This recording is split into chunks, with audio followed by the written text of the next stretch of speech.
দর্শক, বাংলাদেশের পরিস্থিতি নিয়ে ভারত একটি বিবৃতি দিয়েছে। সেখানে তারা চিন্ময় কৃষ্ণ দাসের গ্রেপ্তারের নিন্দা করেছে, তাকে জামিন না দেওয়ার ঘটনায় উদ্বেগ প্রকাশ করেছে।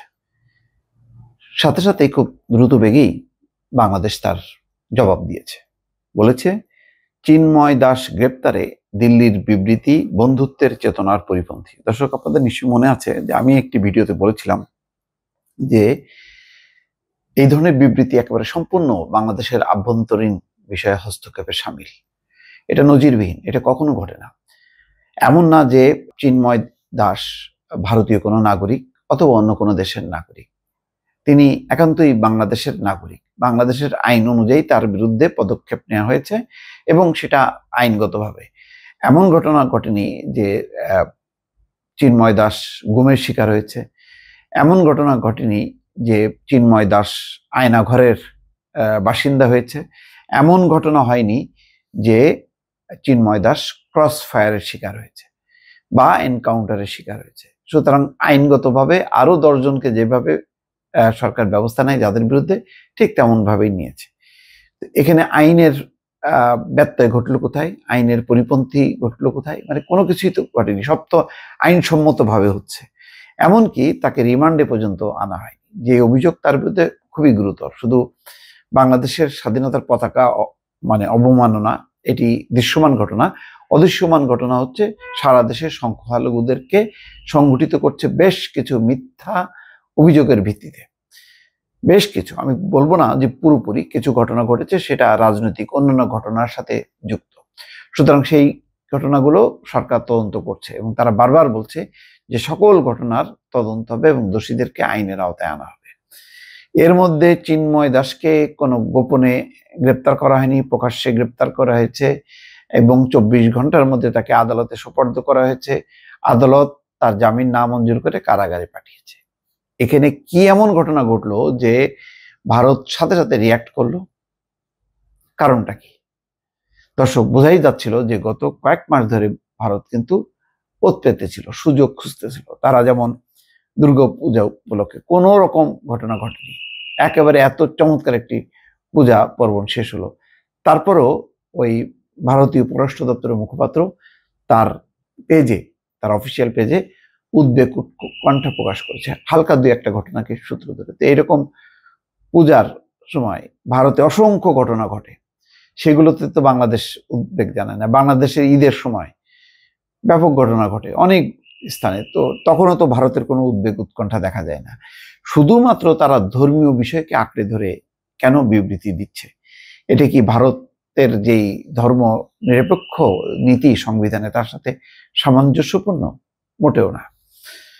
যাই হোক, এখানে পররাষ্ট্র মন্ত্রণালয় যে বিবৃতি দিয়েছে তাতে বলা হচ্ছে ভারতের এমন ভিত্তিহীন বিবৃতি দুই দেশের বন্ধুত্ব এবং বোঝাপড়ার চেতনার পরিপন্থী।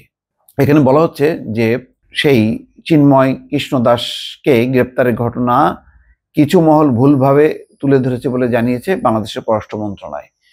চিন্ময় কৃষ্ণ দাসকে গ্রেপ্তারের ঘটনায় ভারতের পররাষ্ট্র মন্ত্রণালয়ের বিবৃতির প্রতিক্রিয়ায় মঙ্গলবার রাতে এই জবাব দেয় পররাষ্ট্র মন্ত্রণালয়। সোমবার তাকে আন্তর্জাতিক বিমানবন্দর থেকে ধরা হয়। তারপরে পররাষ্ট্র মন্ত্রণালয় বলছে যে ভারতের পররাষ্ট্র মন্ত্রণালয়ের বিবৃতিটি বাংলাদেশ সরকারের দৃষ্টিগোচর হয়েছে, এমন একটি বিষয় নিয়ে বিবৃতি দেওয়া হয়েছে যা বাংলাদেশের অভ্যন্তরীণ বিষয়। নির্দিষ্ট অভিযোগের ভিত্তিতে চিন্ময় কৃষ্ণ দাসকে গ্রেপ্তার করা হয়েছে উল্লেখ করে বাংলাদেশের পররাষ্ট্র মন্ত্রণালয় বলছে, এরপর অত্যন্ত হতাশা ও গভীর দুঃখের সঙ্গে সরকার লক্ষ্য করছে চিন্ময় কৃষ্ণ দাসকে গ্রেপ্তার করার ঘটনাকে কিছু মহল ভুলভাবে তুলে ধরছে। এই ধরনের ভিত্তিহীন বিবৃতি শুধু সত্যকে ভুল ভাবে তুলে ধরছে না, পাশাপাশি দুই প্রতিবেশী দেশের বন্ধুত্ব ও বোঝাপড়ার চেতনারও পরিপন্থী। বাংলাদেশের পররাষ্ট্র মন্ত্রণালয় বলছে, দেশের সব ধর্মের মানুষের মধ্যে বিদ্যমান সম্প্রীতি ও অসাম্প্রদায়িক দেশ গড়তে সরকারের যে প্রতিশ্রুতি ও প্রচেষ্টা, ভারতের বিবৃতিতে তা প্রতিফলিত হয়নি। বাংলাদেশের জনগণের উপর গুরুতর মানবাধিকার লঙ্ঘনের বিচারহীনতার যে ধারা চলে আসছিল তার সমাপ্তি টানতে সরকার দৃঢ়প্রতিজ্ঞ এবং সংখ্যাগুরু ও সংখ্যালঘুদের একই নজরে দেখা হয়। অথচ ভারতের বিবৃতিতে এইসব বিষয় সম্পূর্ণ উপেক্ষিত হয়েছে। সরকার দৃঢ়ভাবে আবারও প্রত্যেক বাংলাদেশির তার ধর্মীয় পরিচয় নির্বিশেষে নিজ নিজ ধর্মীয় আচার অনুষ্ঠান পালন এবং বাধা ছাড়াই মত প্রকাশের অধিকারের বিষয়টি নিশ্চিত করছে বলে উল্লেখ করেছে পররাষ্ট্র মন্ত্রণালয়। বিবৃতিতে বলা হচ্ছে, সব নাগরিকের বিশেষ করে ধর্মীয় সংখ্যালঘুদের নিরাপত্তা নিশ্চিত করা বাংলাদেশ সরকারের একটি দায়িত্ব।